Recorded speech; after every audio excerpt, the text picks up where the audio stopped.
There's actually tools that are set up so that it can actually, based off of information you have, it will generate a password list based off of your name, your address, all of that, It's your birthday. birthdays in Yep. reverse. Yep. It will create, based off of the parameters, it will create That's passwords, and then I can use that as a list to who would crack the develop password. such a thing? How could somebody do this?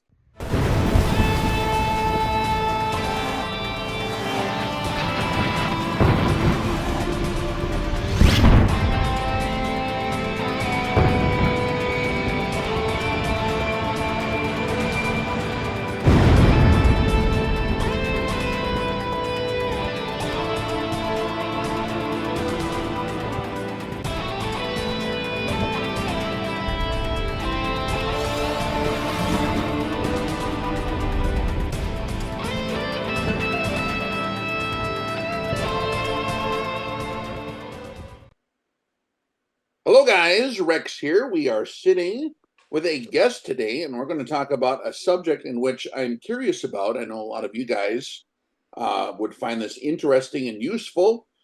We're sitting here with Mr. Lester Nichols. And how you doing, Mr. Lester? Doing well, thank you. Good, good. And I met Mr. Lester years ago at a rifle class, and he is a cybersecurity architect, and he wrote a book, but it's called the Cybersecurity Architect's Handbook, and an end-to-end guide to implement and maintaining robust security architecture. So, welcome, Mr. Lester. How you doing, sir? Doing well. Doing well. It's nice to see you. Yeah, likewise. Even if it's over video. That's right. Yeah, we figured it out. We made it work. And so it's a little bit of an experiment. We haven't posted any of these on YouTube yet. We will be switching over for some of the more in-depth discussion to Patreon after a certain point, but we're going to air this first part on YouTube as well so that people can get an idea of what we're doing with the book. So first off, how you doing, man? Doing well. Doing well. It's been busy, obviously, with the book, but then with work and doing life. So it keeps you busy. I am going to read part of the intro here. I was reading it a minute ago, just to kind of introduce you in case folks don't know who you are, your background. I'm just going to read from the about the author section. Okay. So bear with me. You ready for this, guys? Mr. Lester here brings over 25 years of cybersecurity and technology leadership experience to his role as author, currently servicing as director of security architecture and vice president of cybersecurity operations at JP Morgan Chase & Co. He has previously held senior infrastructure and security positions in the government. We were talking about that earlier. Some of that's too crazy for YouTube. We'll have to talk about that on Patreon. Financial services, healthcare, and IT consulting sectors. Lester takes an architect's approach to security, implementing holistic defenses tailored to each organization's unique risks and objectives. He is known for his expertise in securing high complex environments encompassing technologies from mainframes to the cloud. And there's a really good forward here. You give your appreciation to our mutual actual master of the universe. Yes, sir. And also appreciation for your family, which is pretty hardcore these days. I think that's awesome. And so I'm just looking at your book, man, and I got a copy a few months ago. It's over 450 pages, and it looks like it's laid out very comprehensively and thoroughly. But first question I have, you ready for this? Yes, sir. I am not concerned about cybersecurity, so we have to define the need. Am I vulnerable in some way that I don't understand? Because in my view, I'm just sitting out here on the farm. I upload my business stuff on the computer, right? I do my videos, I do my consultation, I do my stuff that I do out here. What are the vulnerabilities? I assume, and I assume for real, that doesn't most of your what do they call it? Kaspersky, is that even a thing anymore? Well, that illegal Kaspersky now? is Can I still even? around. Yeah. The only real secure system is one that's never turned on or connected to anything. That's the only secure system. Okay. After you connect a computer to a network or to the internet and turn it on, now it's essentially that countdown to getting breached. And the only thing that you can do is mitigate the risk of being breached through various controls. So the same way that, I like to liken it to a castle. The same way a castle has various boundaries, right? Or even calling it the Shrek model. Shrek, ogres are like onions. Onions have layers. Your security needs to have layers as well.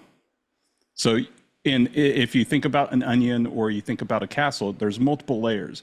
And as you get deeper into those layers, that's where the crown jewels, that's where the critical items that you want to protect are laid out. Now, most people Yep. at home, they have a computer, they may have multiple computers, but nowadays you have your refrigerator, you have your TVs, you have your washer dryer, you have doorbell cameras, you have an Alexa maybe, you have all these different things that are calling home somewhere on the internet. And they're all talking to each other all the time, like gossip, right? We were Yep. talking about that earlier. Yeah. All this high-tech stuff that we surround ourselves with today is communicating to each other. What is the stated purpose? Why would they call this a smart grid? Is that what they would call that deal? Yeah, it's not necessarily a smart grid, but smart networks, smart homes. The idea is it's to share information, make it easier for, John and What Jane would my Doe to do. toaster need to talk to my dryer about? See, they shouldn't, and that's the They, point. Yeah, they they, shouldn't. There's no reason why you need to have a refrigerator that is able to connect to TikTok or Facebook or YouTube. does your There's just no reason for it. connect to Facebook? Yeah, Your fridge connects to Facebook when you're not looking? they can. Yeah, they're. In fact, my wife's cousin, they have a fridge and it has an LCD panel on it. And if they want, when they're in the kitchen, they want to watch videos, they can actually watch videos from the fridge. Holy Moses. Oh, Yeah. geez. Oh, what has happened to us? That is Yep. awesome. I mean, if you're that bored, or maybe if you want, I mean, it kind of makes sense in the sense if your fridge is in a position where you're doing a recipe and you're needing to watch the video. Okay, sure. I that can make sense, but I'm does sure it need? someone had a good idea there for a minute when they. I mean, that's the whole reason for a tablet or a laptop, something else. You don't need an IoT or Internet of Things device like So if that I on walk your. past my fridge at midnight in my walrus grade underpants, are you telling me my fridge can, if I have one of those new-fangled refrigerators, can not only see me but tell everyone how I'm doing and rat on me? Potentially, yep. Potentially, yep. Wow. And Same thing with TVs. The some of the new TVs actually have video cameras in them so that they can see the reactions to the viewers for advertisement. right. I heard that like when you're scrolling through Amazon or if you're scrolling through YouTube or anything, it can see exactly what direction your eyeballs are looking and like, oh, he liked that. Let's give Yep. him more of that. And in today's Babylonian culture, that's probably a vulnerability, having Oh, that it totally is. cool I mean, technology just start throwing stuff at you because, hey, that's how our brains are wired. Like it's going to notice bit stuff like that or all sorts of other deals. Are you talking about, oh, the battery needed to be jump started the other day, and all of a sudden all your ads are just about batteries and jumping cables and all kinds of stuff like yep. that. I mean, there are things your phone's listening to you all the time, especially if you have Siri or other things enabled. So people, I'm thinking of my father because he's old school. He doesn't have any kind of cell phone or anything like that yet. He hates that. He still watches his old cowboy movies on the remote control on the normal TV. You know what I mean? Um, he would say, "Well, who would have time to just sit there and watch you on your couch all day?" Like, I don't. He doesn't believe it because, like, who would have time to sit there and do that? Uh, People aren't necessarily sitting there. What ends up happening is there's data collection. The data's brought in, The and then computers are watching. the computers are watching, and there's analytics going against that to see and break down that data that's coming through. So then it gets sent to somebody else to actually, you know, take action on. Sure. So, what's an example? And I know, I'm sure there's lots of quasi innocent motives for these guys to forward advertising, like, oh, Rex really likes German Bavarian beers. Let's send an advertisement to his door or whatever, right? Because they can, or whatever, right? They can tell what you're Right. into. He needs camouflage pants for hunting ducks in North Dakota, right? But what is an example of some nefarious deals that affect people in their everyday lives of why they might need to rope that in? Well, think about all the data breaches. For example, I was a former federal employee. The Office of Personnel Management, OPM, actually had several breaches. So all of my data for my clearances were breached. And I've had issues where people have taken out credit cards in my name, stolen stuff, ordered stuff online. Doesn't that get straightened out automatically? I assume it would. No, it doesn't get straightened out automatically. So I have to actually pay for it in the long run? Not necessarily you, but there's a period of time before either the credit card companies or the other entities, basically say, hey, this was fraud and you're not liable for the bill. But that's, that affects your credit report. That affects a bunch of other things. My father-in-law, he was phished. Essentially, somebody sent a malicious email, and it appeared to be legitimate. So he responded, and he does consulting and some other things, and he downloaded something, and it infected his entire computer. So now what can it actually do though? Like, because I'm thinking Hollywood examples. Does that kind of stuff actually happen? I think Hollywood is somewhat of the extreme. If you were to use a say a TV show or a movie as a legitimate example or the best case example of Hollywood doing something right, the best one would be Mr. Robot, the TV series from USA. The actual hacks that they use are legitimate hacks. Obviously, they don't take 15 minutes like they show in the show, but they're legitimate tools. I'm not sure what legitimate you're things. talking about because I'm not familiar with the show. Like, to get to the punchline on that, what are the bottom line effects that can happen? Being able to get in,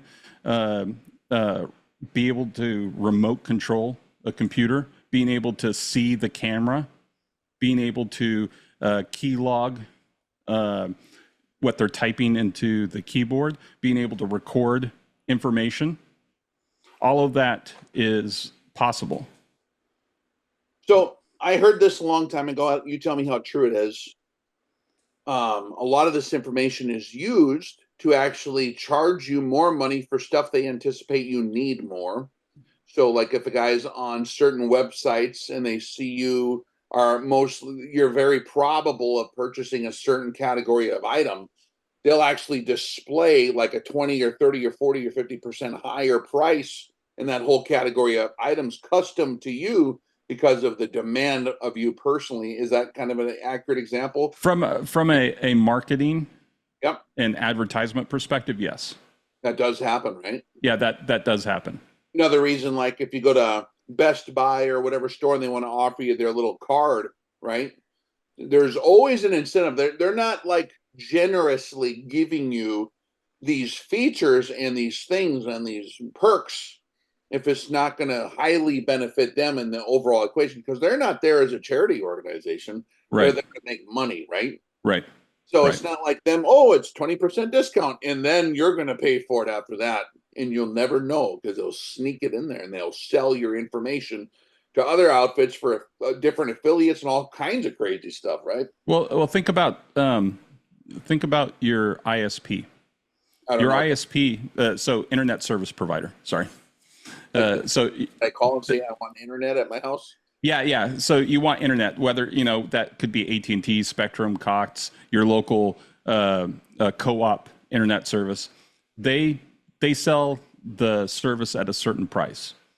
Now, if you're a business, they may sell the same service at a higher rate for the same thing.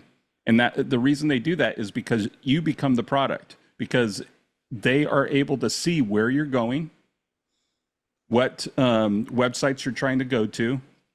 In some cases, they may even be able to see the traffic and things that you're actually looking at. And they use that data in order to sell to marketers, to other companies, to be able to market those things back to you as the customer. And I would imagine, I heard this too, that a lot of the stuff that is collected just in your home with all these different so-called smart devices and things, that's not just sold to advertisers and nice people. That can be sold to the highest bidder, Yep.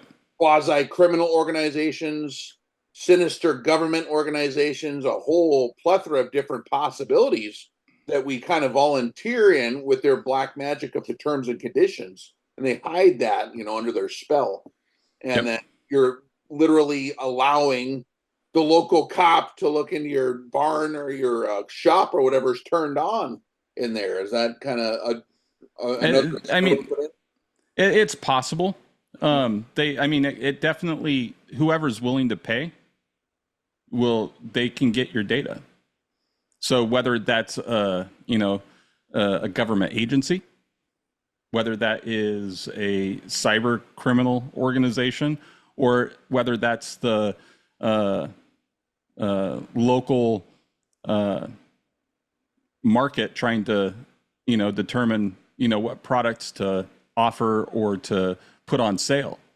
But it's all available. I mean, in today's environment, data and what people are purchasing or their habits become key for things. So I'm going to go even more caveman on you. Okay. Okay. Let's get from this angle. If I was just to not care and not secure digital stuff, just use it by the phone, turn it on, get it worked out, get my internet service, plug my computer in, just run it in life and do normal stuff. What are the actual real world negative consequences and dangers for a normal guy?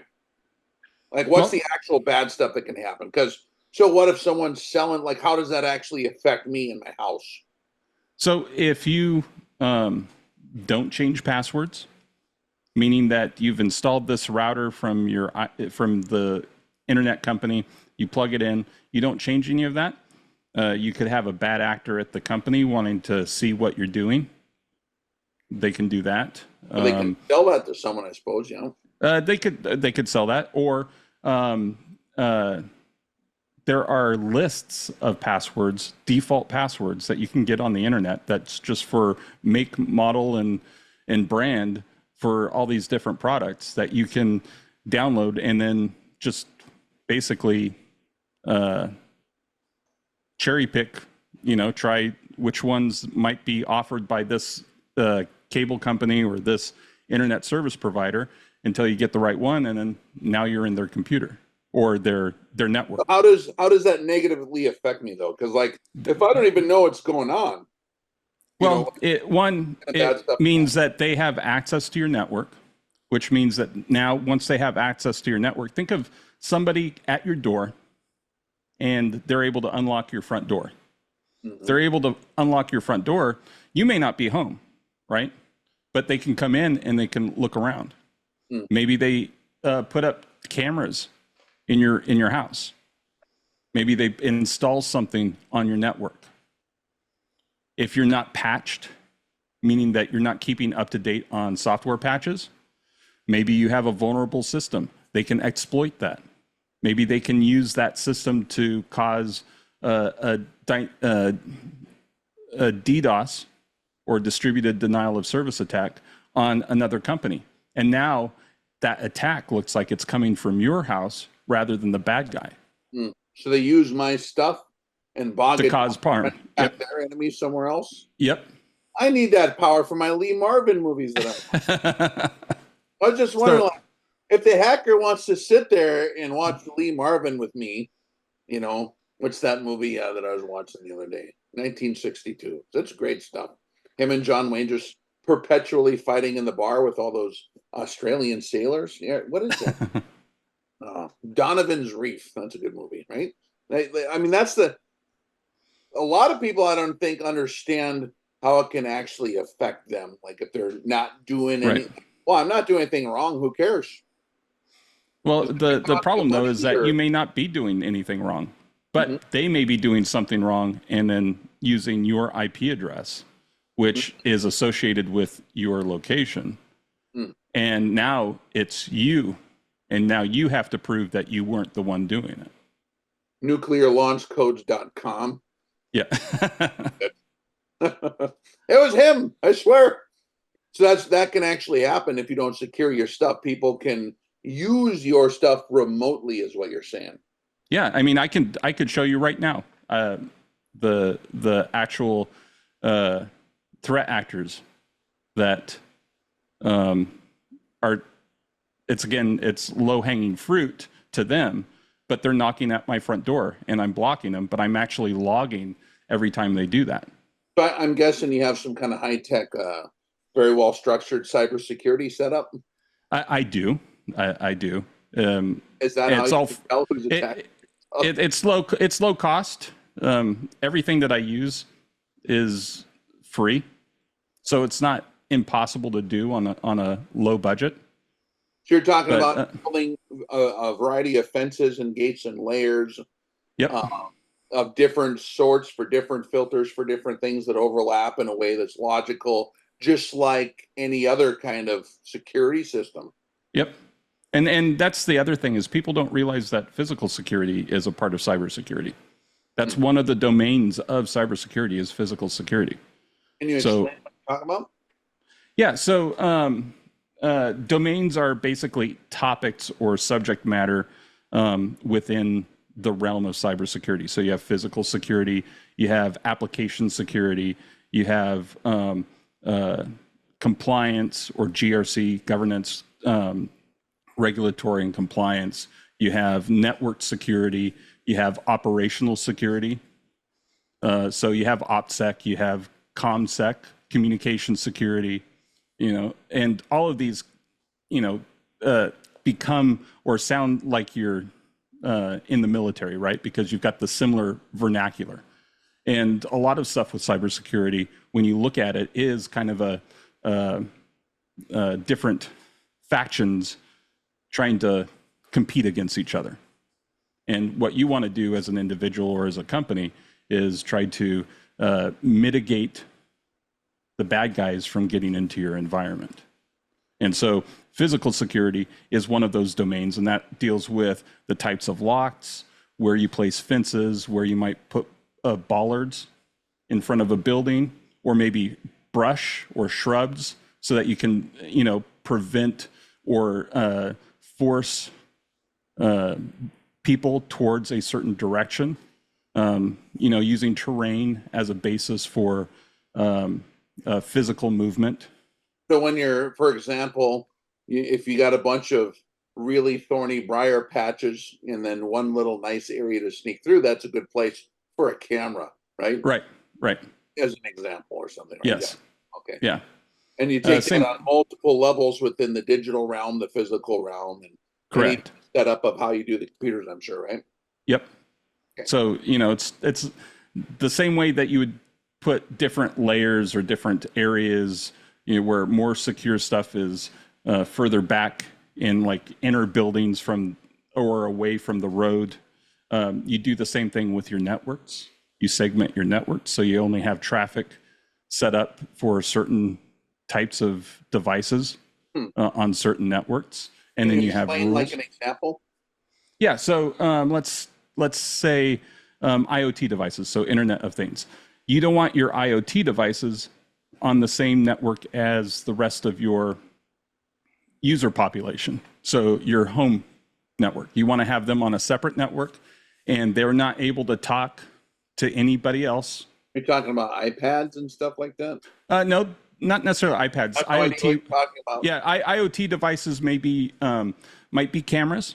It could be maybe if you have an Alexa, maybe a Ring doorbell system, stuff like that. Things that would be where you're not really the owner of the system, but you're using it. So like networks that are connected to your networks. Right. You're like renting space on kind of deal. Yeah. So stuff that is, we talked about the fridge and the toaster. Those would be IoT devices. Maybe you have an electronic thermostat that you can control with your phone. That would be an IoT device. You want that to be on a separate network and only have specific rules to allow certain things to talk to it or to be able to connect to the internet if it has to connect to the internet. Let me ask you about the thermostat, right? So if you got one of those fancy thermostats that can do all that stuff, are there settings we should be aware of to make sure it only talks to the furnace and not to the toaster and the drying machine and the guy that drives by? Well, it depends.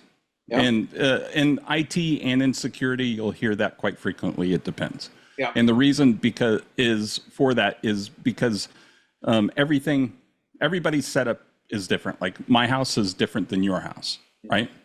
And so there may be some things in your house that you're able to do that I can't do, and likewise, there's things that I can do in my house that you can't do. And so you have to take the concepts and then apply it to the situation. So for me, I like to do everything internally. I don't let anything go out to the internet that I don't want to go out to the internet. You don't even enable the Wi-Fi or Bluetooth. Can you pull the mechanical SIM cards out of stuff or the little transmitting devices out? Yeah, in some cases you can. I suppose case by case basis on it's case by case, and it depends. Some obviously might void the warranty on things. Others, it just may not be possible because it's built into the chipset. No, I was just talking to a bro who is setting up a real high-end solar deal for his place, kind of for preparing for disasters and bad stuff. And he comes and he tells me all the power converters and inverters and all that stuff that are associated with it. You have to log on to the website to keep that stupid thing going. Like it has to continuously it has to be online. Yep. So if the power goes out at the website, then it can't properly, work. Well, see, that's why some of the things that I have set up in my house, I manage it, meaning that it's open source technology and I can host it myself. Okay. So I don't have to go out to the internet to do it. So you set up all your technology systems to where you have the controls yourself. Yep. And you don't have to transmit anything. Right. So did you cover that kind of stuff in your book? Yeah. In fact, you mentioned that the book is about 498 pages, and chapter 9 is what I call the doing chapter. That it actually has an additional 300 pages of lab that you can download from the packet, the publisher's website, so that and it goes step by step on how to set stuff up. Like so that way, actually implement this stuff in your home. Yes. How to sequester your dryer from talking to your toaster. Yep. It's similar stuff. It's not necessarily that specific, but again, the idea of teaching someone to fish rather than fishing for them That's the concepts so that they can apply the concepts and technology types to whatever they come across, whether that's in their job or if they just want to actually build a safer technical environment at home. So what are like the top vulnerabilities that average people have, not necessarily banks or governments or DOD or any of that, but like what are the top vulnerabilities that normal people have that they should probably know? That they're using the same password or PIN number for everything. Mm. For, they go on to their email. It's, this is my password. And then they go to their bank. This is my password. They use the same password over and over and over again. That's the first thing. Or they're not changing their passwords on a regular basis. Change your passwords. It depends. Mm-hmm. If it's a long password, like my password is 26 characters long. But it's a passphrase, meaning that it is something that I remember, no one's going to be able to guess, and it's basically a passphrase that I know. And then I periodically, actually once a year to every 6 months, I change it. But that's for my computer. Stuff for websites and stuff. If you have a really strong password, you don't need to change it as often, is what you're saying. Correct. And again, security is all about risk mitigation. Mm-hmm. Yeah, it's not going to stop everything, but if it stops 90% of the correct. And so right. And the other thing too that people probably aren't doing is that they're not encrypting their hard drives. Now, what does that mean? So let's say your computer is a book. Mm-hmm. All right. If I steal your book, if it's in English, I now have everything that's in your book. Mm. But if it's encrypted, meaning that you're using some sort of code language, so Pig Latin. Yeah, you're using Pig Latin for something. And if I don't know Pig Latin. Yeah, Roger. Okay, I think I know what you're talking about. So doesn't that take up a tremendous amount of space if you have heavy files? No. Not really? No. Okay. No. What ends up happening is if you're encrypting so you should be encrypting data in transit, meaning when you're sending stuff, it should be encrypted. So when you go to a website and it's HTTPS, right? That means that it's using encrypted sessions. Now, if you see the padlock, that doesn't always mean that it's private. So if you look on a browser, you see the padlock there, it looks nice, and it says that your session is secure. That's not always the case. But in general, if you're encrypting it in transit, means it's safe to communicate, and then you want to encrypt it at rest. And there's a new technology. I kind of touch upon it a little bit in the book, but it's a little bit beyond the scope of the book itself. But it's encrypting or securing data in memory. So that period of time between it going from data at rest to data in transit, you want that as little time that can be captured as possible. Anytime it's vulnerable, it needs to have encryption. Right. And then wherever it's going to park, it should be encrypted when it's just parked there. Correct. Okay. And so you can your computer, your laptop, you can encrypt that. And then when you boot up, it decrypts it. You have everything, so it's not slowing down. You're doing stuff. When you shut down, it re-encrypts. Yeah. That way, if your laptop gets stolen, it's less of a worry. Now that's going to keep out 99% of people if it was encrypted and got lost. Correct. How about some extremely smart computer guy? Could he get into it? Potentially. Yeah. Nothing is 100% secure. Yeah. Ultimately, the only truly secure system is one that's never turned on or used.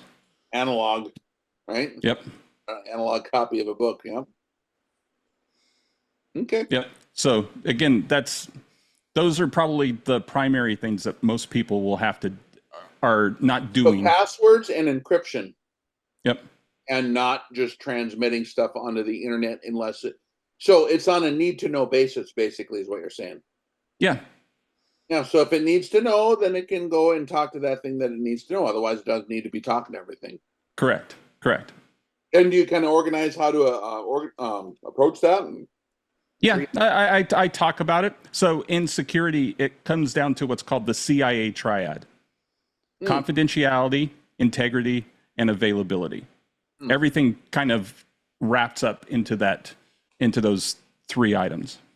Okay, And let's talk about those a little bit. Can you define each one of those a little better? yeah, so the C in CIA is confidentiality. So confidentiality means keep it secret, keep it safe.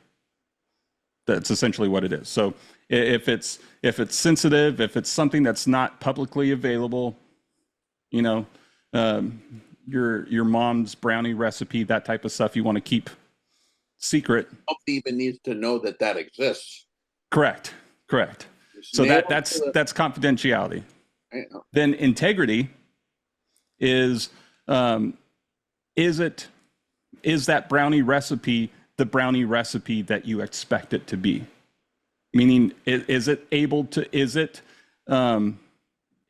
if you have like a database or you have a file, you know that file is the file that it's supposed to be.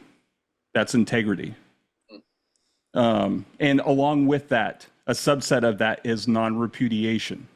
So in emails, have you ever had somebody come up and say, "Oh, I sent it to you"? Well, I never got it. Or you get something from somebody and they say, "Oh, I never sent it to you." Well, non-repudiation is saying, "No, this actually was sent by you. I have proof of that." So non-repudiation ties into integrity. And then availability is just making the data that needs to be available when people ask for it.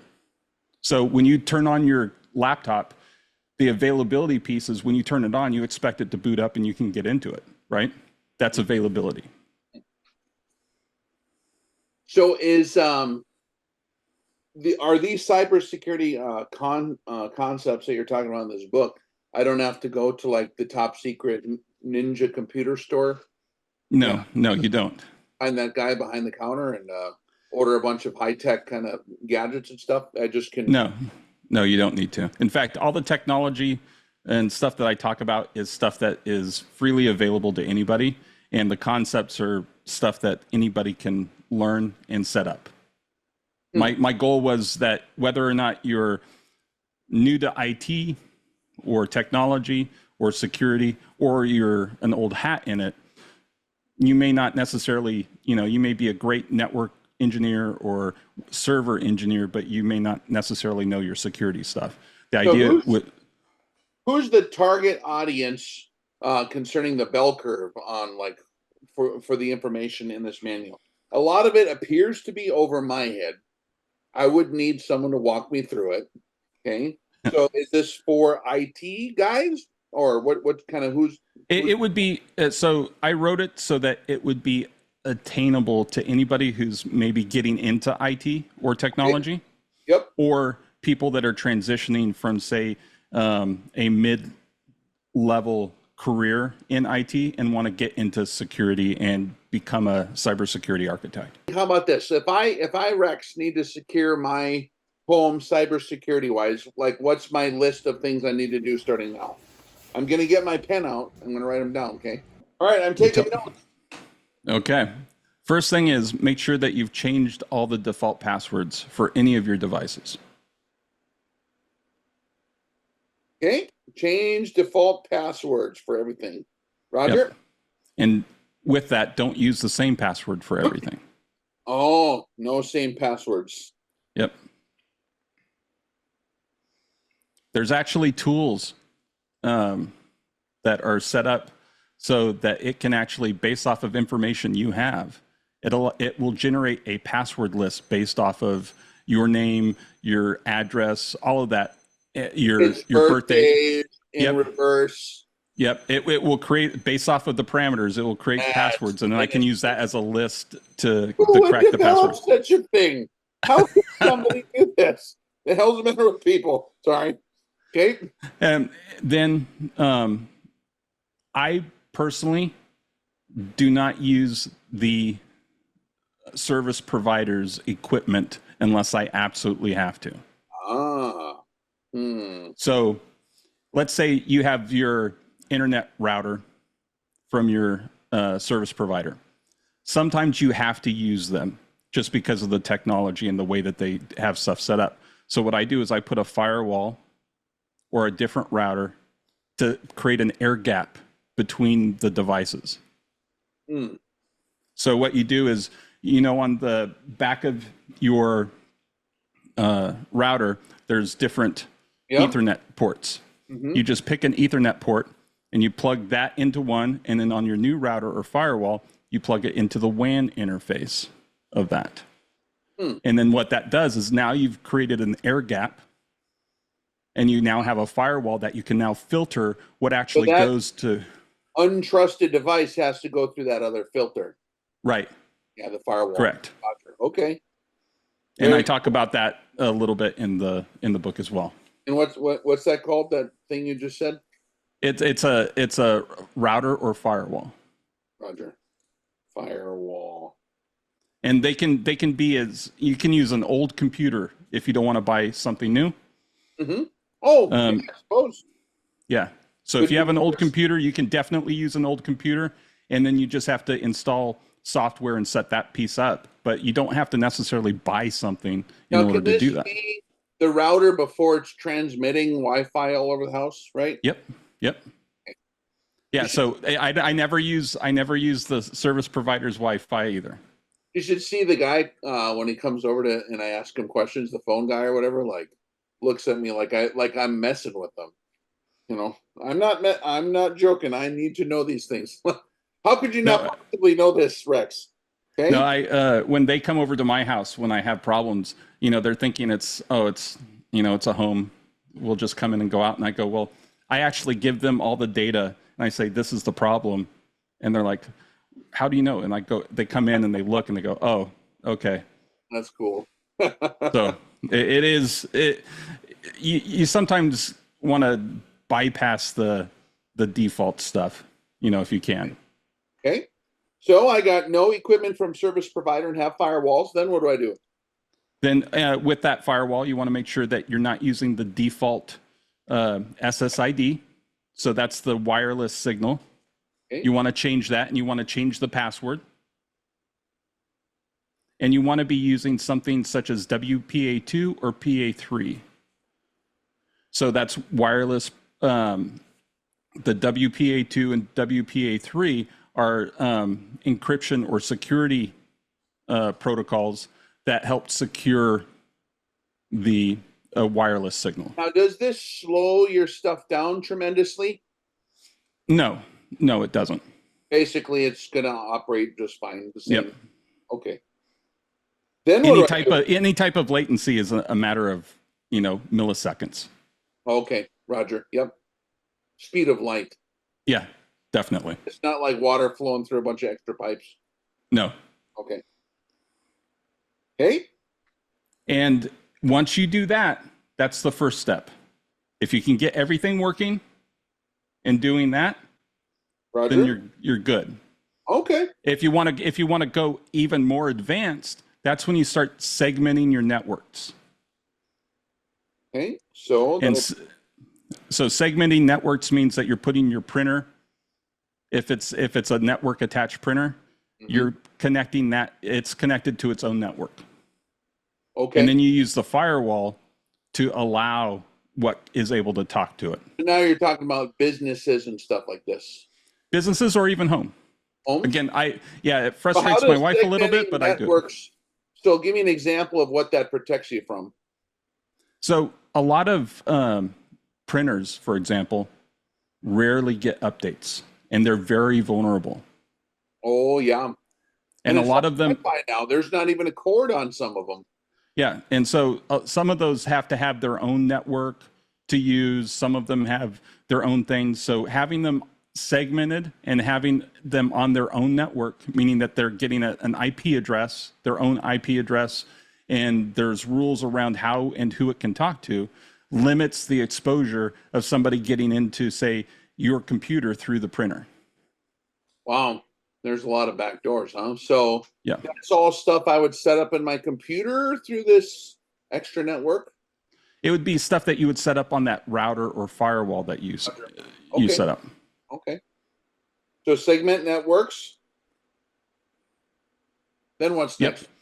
So again, if we're going the next step, then you start doing DNS filtering.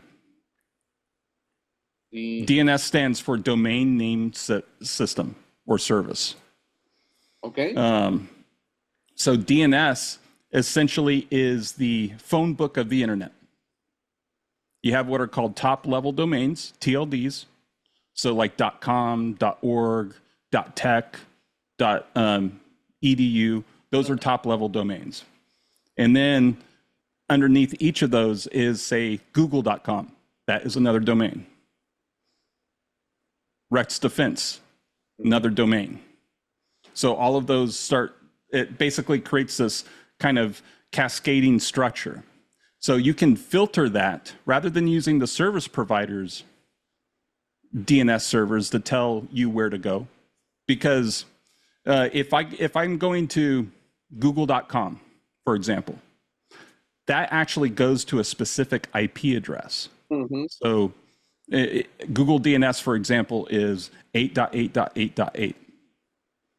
But if you were to look at the URL, it's dns.google.com. So what DNS does is it translates the URL to the IP, to that number, so your computer knows where to send it. So you're basically talking straight in the exact direction, transmitting to that exact thing. Correct. Like if I had a radio with the directional antenna, I don't have to just broadcast everything, which is all these vulnerable possible things, to let them know I'm even around. I'm just talking, I just want to call that guy right there. I have my own custom phone line from here to there kind of deal.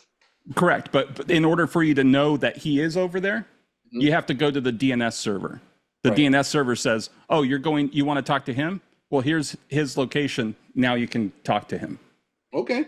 So if you set up your DNS filtering and your own DNS server, you're not having to go through the service provider or out to Google or out to these other places that are just going to sell your data and track you.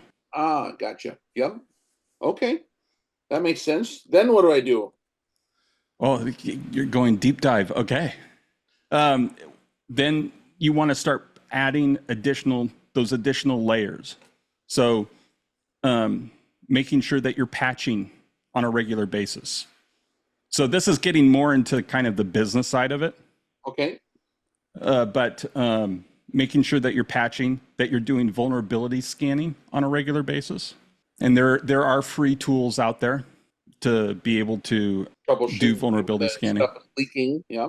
Yeah, so that way you can identify and get that low-hanging fruit. So the really high vulnerable systems you can identify quickly and then patch them.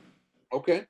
Or mitigate the risk as you can, and then from there, having a way to alert you when something happens.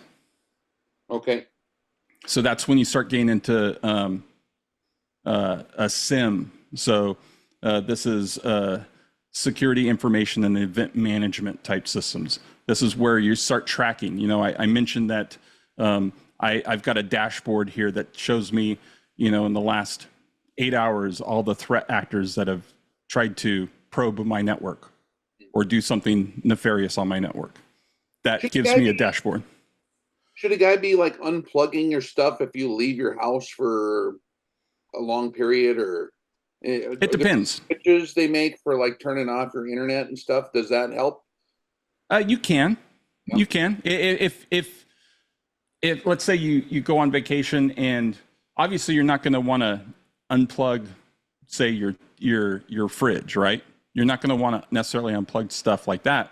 But maybe if you're not going to be connecting to the internet and you don't have anything an alarm system or anything that may require that, then yeah, that's going to, help add additional, that additional segmentation while you're not there. Very interesting. So there's, and you can go deeper and deeper and deeper, I'm sure, with Yep. adding layers and various different overlapping systems that can pick up what the other one missed. And Yep. Again, it's creating a filter, just like you'd have a water filter that has multiple layers that filters out the kind of the low hanging stuff, and then as it gets more more fine, until you get that clear water. That's basically what you're trying to do. okay, yeah, that makes sense. Yeah. So do you got any crazy stories of, we were talking earlier on the phone, I'm not sure what we should talk about that you want to share here, that any examples, or what made you get into this field? Was there something that happened, or? Well, I was originally going to school to be a physician, to be a doctor. I had stories of my grandfather talking about how he would take care of people, even if they didn't have money, and they would sometimes fix his cabinets or bring. He took care of a family, and they were farmers, and so they brought him a cow. So before he would go into the hospital, he would milk the cow every morning. That type of stuff. But as I was going through the science and medicine side of things, I began noticing that you couldn't be a doctor anymore. You can't be that type of doctor anymore. It's that is extinct. Yep. An actual doctor. So I figured I liked solving puzzles. I liked solving things and helping people. And so I figured computers were the next best thing. They don't complain as much as people do, right? So I went down that route, and I like security because it helps me solve that puzzle itch that I get, in fixing things and solving things. And so that's when I started going down the security side. I mean, I was working on a government-granted cancer research program. I did gross anatomy, cadaver dissections, and I think that helps me understand things a little bit because I can translate or associate it to kind of the body perspective. So you're looking at pre-existing design, is what you're saying? Yep. Yeah, it's weird how this stuff works. Looking to the master's architecture and yes, mimicking those systems. That's very cool. Yeah. So that's how I got into it. Yeah. And when we go into Patreon, we're going to talk about the TiborasaurusRex security measures. I don't know if we talked about this publicly yet, but No. that's like the ultimate security. So we're going to continue the conversation on Patreon, and those of you can join us over there for Brewski Hour over on Patreon. I'll leave links below, and say adios to the nice YouTube folks. Adios. Where can we get your book? It's anywhere that fine books are sold. You can get it on Amazon. Okay. So Amazon.com. And then also you can go to my website, secdoc.tech. Okay. And that's where I have links for the book, but also supplemental information that's not in the book to help people that may not necessarily have the baseline stuff to get into the book. Do you do paid consultation? I do. It depends on what it is and your expertise. Yeah. Yeah, where it's at, but they can reach me through my website. Okay, rock and roll. Well, thank you, sir. All right, we're going to switch over to Patreon starting now.